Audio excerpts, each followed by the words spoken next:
Hey everyone, स्वागत करता हूं आप सबका एक बार फिर से बिहार बोर्ड के number 1 channel Bihar board study पे। जी हाँ दोस्तों, यानी आज के क्लास में हम लोग कवर करेंगे इंटरमीडिएट सेंटअप एग्जामिनेशन 2022। यानी सेंटअप एग्जाम का आज हम लोग यानी क्वेश्चन पेपर को सॉल्व करने वाले हैं पॉलिटिकल साइंस का।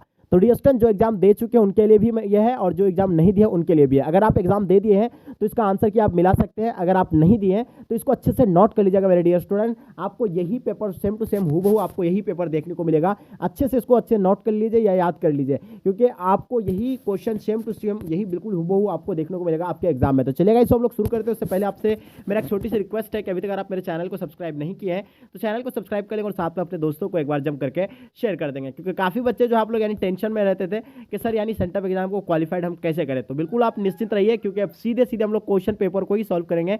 ना रहेगा बांस ना बजेगी बांसुड़ी। तो हम लोग चलिए डायरेक्ट क्वेश्चन पेपर को यानी सॉल्व यानी करेंगे। ठीक है, तो चलिए फर्स्ट क्वेश्चन आपके स्क्रीन पे क्या कहलाता है कि संविधान सभा का यानी 12वां और अंतिम अधिवेशन यानी कब हुआ था। तो आप लोग को बिल्कुल पता होना चाहिए संविधान सभा का 12वां और अंतिम अधिवेशन जो है ये कब हुआ था। बिल्कुल इसका आंसर आपका यानी 24 जनवरी यानी 1950 को आता है। यानी ऑप्शन आपका बिल्कुल सी बिल्कुल एब्सोल्युटली राइट आंसर हो जाएंगे। चलिए दूसरा नंबर क्वेश्चन आपके स्क्रीन पे, भारतीय संविधान पूर्ण रूप से यानी किस दिन लागू हुआ था। तो देखिए, भारतीय संविधान जो है पूर्ण रूप से लागू किया गया था 26 जनवरी 1950 को जो है पूर्ण रूप से यानी लागू कर दिया गया था। तो इसको बनाने में 2 वर्ष 11 18 दिन लगा था। ठीक है, तो इसको और लागू जो किया गया था 26 जनवरी 1950 में यानी लागू कर दिया गया था। चलिए तीसरा नंबर क्वेश्चन देखिएगा, संविधान के किस भाग को यानी आयरलैंड के संविधान से लिया गया है। तो आप लोगों को बिल्कुल पता होना चाहिए संविधान के किस भाग को आयरलैंड से लिया गया है। तो राज्य की नीति निर्देशक तत्वों को लिया गया है। यानी इसका आंसर आपका सी बिल्कुल एब्सोल्युटली करेक्ट आंसर हो जाएंगे। चलिए नेक्स्ट क्वेश्चन आपके स्क्रीन पे, क्वेश्चन नंबर 4 क्या कहलाता है, संपत्ति का अधिकार भारत में निम्न में से यानी किस वर्ग में आता है। यानी संपत्ति का अधिकार जो है निम्न में से किस वर्ग में आता है। 4 नंबर क्वेश्चन का काफी इंपॉर्टेंट क्वेश्चन है और ये आज आता है। पहले जो था यानी मौलिक कर्तव्य था, लेकिन अभी जो है ये विधिक अधिकार पे आ गया है। यानी ऑप्शन आपका ए बिल्कुल राइट आंसर हो जाएंगे। ठीक है, चलिए नेक्स्ट क्वेश्चन आपके स्क्रीन पे, क्वेश्चन नंबर 5, संविधान के किस भाग को यानी राज्य के नीति निर्देशक तत्वों का उल्लेख किया गया है। तो देखिए, संविधान के किस भाग में राज्य के नीति निर्देशक तत्वों को यानी उल्लेख किया गया है। यह तृतीय भाग में जो है इसका उल्लेख किया गया है। तो इसका आंसर आपका तृतीय भाग यानी ऑप्शन आपका ए बिल्कुल एब्सोल्युटली करेक्ट आंसर हो जाएंगे। 1946 में बनी हमारी संविधान सभा में देशी रियासतों को यानी कुल कितनी सीट यानी दिए गए थे। तो बिल्कुल आपको इन चीज़ के बारे में पता होना चाहिए। 6 नंबर क्वेश्चन का आपका आंसर क्या होगा। तो बिल्कुल यानी 93 सीट यानी ऑप्शन आपका सी बिल्कुल एब्सोल्युटली राइट आंसर हो जाएंगे। चलिए बात करते हैं क्वेश्चन नंबर 7 आपके स्क्रीन पर, संविधान सभा का सभा के यानी अध्यक्ष कौन थे। तो बिल्कुल आपको पता है कि संविधान सभा के अस्थायी अध्यक्ष जो थे डॉक्टर राजेंद्र प्रसाद थे। और वहीं अगर आपसे अगर पूछे प्रारूप समिति का अध्यक्ष अगर पूछेगा तो डॉक्टर BR अम्बेडकर जी हो जाएंगे। ठीक है, तो और आपसे यहाँ क्या पूछा गया, अध्यक्ष की बात पूछा गया, तो ये आपका डॉक्टर राजेंद्र प्रसाद हो जाएंगे। यानी ऑप्शन आपका ए बिल्कुल एब्सोल्युटली करेक्ट आंसर हो जाएंगे। चलिए बात करते हैं क्वेश्चन नंबर 8 आपके स्क्रीन पर, डॉक्टर भीमराव अम्बेडकर संविधान सभा के किस समिति के अध्यक्ष थे। तो डॉक्टर भीमराव अम्बेडकर संविधान सभा के किस समिति के अध्यक्ष थे। तो बिल्कुल आपको पता है कि प्रारूप समिति के अध्यक्ष थे। तो इसका आंसर आपका प्रारूप समिति के अध्यक्ष यानी ऑप्शन ए बिल्कुल एब्सोल्युटली करेक्ट आंसर हो जाएंगे। किस योजना की सिफारिश पर यानी भारतीय संविधान सभा का गठन किया गया था। तो बिल्कुल आपको पता है कि किस योजना के सिफारिश पर जो है भारतीय संविधान सभा का यानी गठन किया गया है। तो वो कैबिनेट मिशन के तहत यानी किया गया था। तो इसका आंसर आपका सी बिल्कुल एब्सोल्युटली राइट आंसर हो जाएंगे। चलिए बहुत बढ़िया, सॉरी मतलब ये तो माउंट बेटन योजना होगा, सॉरी। तो इसका आंसर माउंट बेटन योजना यानी ऑप्शन आपका डी बिल्कुल एब्सोल्युटली राइट आंसर हो जाएंगे। चलिए बात करते हैं क्वेश्चन नंबर आपके 10 क्या कहलाता है कि किस दल ने संविधान सभा की यानी बैठकों का यानी बहिष्कार किया गया था। तो देखिए, किस दल ने यानी किया था। तो ये कांग्रेस पार्टी ने जो इसका यानी बहिष्कार किया था। ठीक है, तो इसका आंसर आपका बी बिल्कुल एब्सोल्युटली करेक्ट आंसर हो जाएंगे। चलिए 11 नंबर क्वेश्चन आप देखिएगा, संविधान सभा में मनोनीत सदस्यों की संख्या कितनी है। तो देखिए, संविधान सभा में जो मनोनीत सदस्यों की संख्या है तो ये कितनी है। बिल्कुल आप लोगों को पता है कि इसमें जो है कितना है नहीं, संविधान सभा में मनोनीत सदस्यों की संख्या कितना है, जल्दी फटाफट बताएंगे। तो इसका देखिए 70 रहता है, कहीं कहीं देखिएगा 70 यहाँ, लेकिन है दिया हुआ नहीं। तो आई थिंक इसका यही होगा 980 होगा।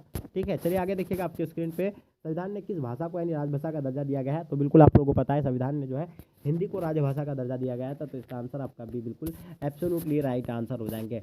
प्रतिनिधि सरकार की प्रमुख विशेषता क्या है। यानी उत्तराधायी सरकार, संघात्मक सरकार, संसदीय सरकार, अध्यक्षात्मक सरकार। तो बताइए 30 नंबर क्वेश्चन का आपका आंसर क्या होगा। तो बिल्कुल इसका संसदीय सरकार हो जाएगा। यानी ऑप्शन आपका सी बिल्कुल एब्सोल्युटली करेक्ट आंसर हो जाएंगे। क्वेश्चन देखिए 40 नंबर क्वेश्चन, चुनाव आयोग और मुख्य चुनाव आयुक्त से संबंधित व्यवस्था संविधान के किस अनुच्छेद में की गई है। तो इसके बारे में बताना आपको। 14 नंबर क्वेश्चन का आंसर आपका क्या होगा। तो इसका आंसर आपका अनुच्छेद 324 यानी ऑप्शन आपका सी बिल्कुल एब्सोल्युटली करेक्ट आंसर हो जाएंगे। क्वेश्चन देखिएगा, मुख्य चुनाव आयुक्त तथा अन्य चुनाव आयुक्त की नियुक्ति यानी किसके द्वारा की जाती है। 15 नंबर क्वेश्चन का आपको आंसर बताना है। तो इसका आंसर आपका हो जाएगा यानी राष्ट्रपति, यानी ऑप्शन आपका ए बिल्कुल राइट आंसर हो जाएंगे। मुख्य चुनाव आयुक्त तथा चुनाव आयुक्त की नियुक्ति यानी किसके द्वारा की जाती है, राष्ट्रपति के द्वारा की जाती है। देखिए नेक्स्ट क्वेश्चन आपके स्क्रीन पर, मुख्य चुनाव आयुक्त का कार्यकाल कितने वर्ष का होता है। तो बिल्कुल आप लोगों को पता है कि मुख्य चुनाव आयुक्त का कार्यकाल 6 वर्ष का होता है, लेकिन 65 वर्ष की आयु तक जो भी पहले हो। तो इसका आंसर आपका क्या हो जाएगा, यानी ऑप्शन बी बिल्कुल राइट आंसर हो जाएंगे। 16 का आपका ऑप्शन बी बिल्कुल द राइट आंसर हो जाएंगे। चलिए आगे देखिएगा आपके स्क्रीन पे क्या कहलाता है, संविधान के किस अनुच्छेद के अंतर्गत यानी मंत्रिपरिषद सामूहिक रूप से यानी लोकसभा के उत्तरदायी है। तो दिख रहा है क्वेश्चन आपको नहीं दिखता होगा, तो आप सिर्फ सुन लीजिए जैसे आपको हम बताएं।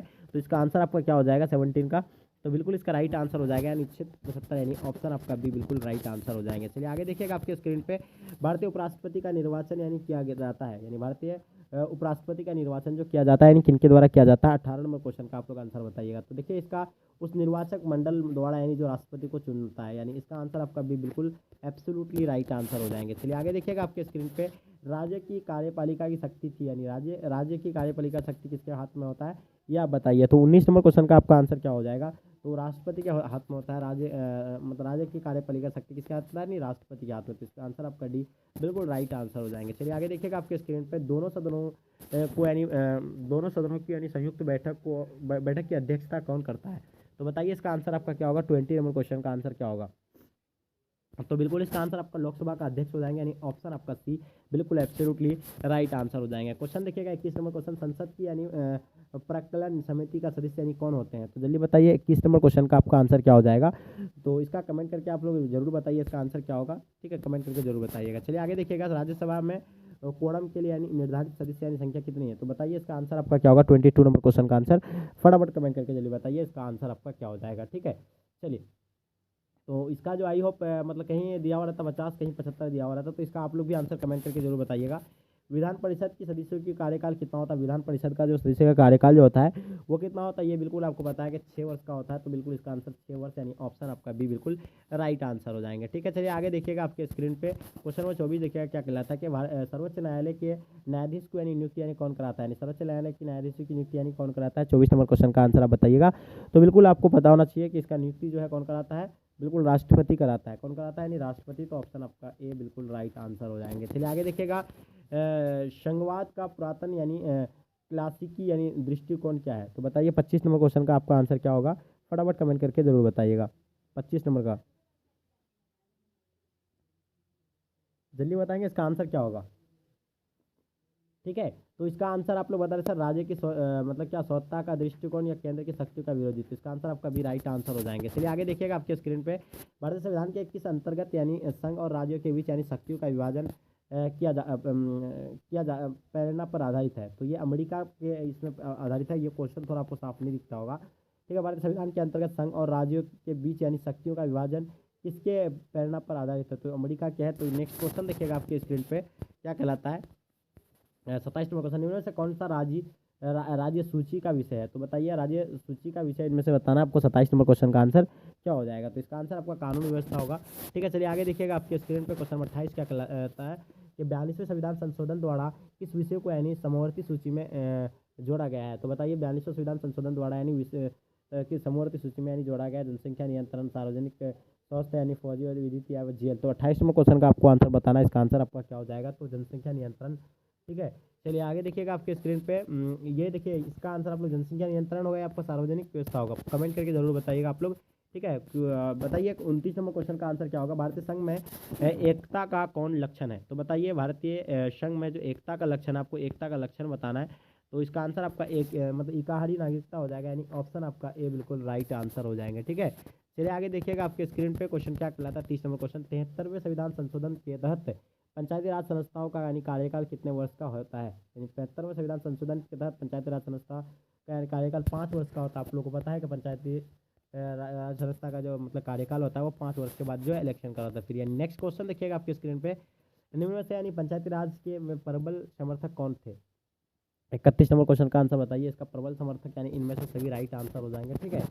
चलिए आगे देखिएगा आपके स्क्रीन पे क्या कहलाता है 73वें संविधान संशोधन द्वारा संविधान में कौन सी अनुसूचित यानी जोड़ी गई है, तो 11वीं अनुसूची को जोड़ा गया है। तो इसका आंसर आपका सी बिल्कुल एब्सोल्युटली राइट आंसर हो जाएंगे। भारत के संविधान में 42वां संविधान संशोधन किस वर्ष हुआ था, तो बिल्कुल आपको पता होना चाहिए 42वां संविधान संशोधन जो है 1976 को हुआ था। तो इसका आंसर आपका डी बिल्कुल राइट आंसर हो जाएंगे। चलिए देखिए, निम्नलिखित में से यानी किस दल ने हिंदी विरोधी आंदोलन का यानी संचालन किया था, तो बिल्कुल आपको पता है कि तमिलनाडु का एक क्षेत्र पार्टी था जो वो इसका यानी विरोध करते थे। तो इसका आंसर यानी क्या होगा, डीएमके यानी राइट आंसर हो जाएगा। ऑप्शन आपका डी बिल्कुल राइट आंसर हो जाएंगे। क्वेश्चन नंबर 35 देखिएगा, बाबरी मस्जिद का विध्वंस जो है किस वर्ष हुआ था, तो बाबरी मस्जिद का विध्वंस के बारे में आप लोगों को पता होगा कि इसका जो है 1992 को हो गया था। तो इसका आंसर आपका क्या हो जाएगा, यानी सी बिल्कुल राइट आंसर हो जाएंगे। ठीक है, तो डियर स्टूडेंट, क्वेश्चन साफ नहीं दिख रहा है। अगर आप लोग के पास पॉलिटिकल साइंस का क्वेश्चन पेपर है तो आप हमें व्हाट्सएप में सेंड कर दीजिएगा, क्योंकि क्वेश्चन साफ नहीं दिख रहा और वो क्वेश्चन है भी नहीं। ठीक है, तो चलिए हम लोग फिर यानी जब क्वेश्चन यानी जो जैसे हमको ये पीडीएफ अच्छा मिल जाएगा तुरंत फिर आपके लिए हम पॉलिटिकल साइंस का क्लास लेकर के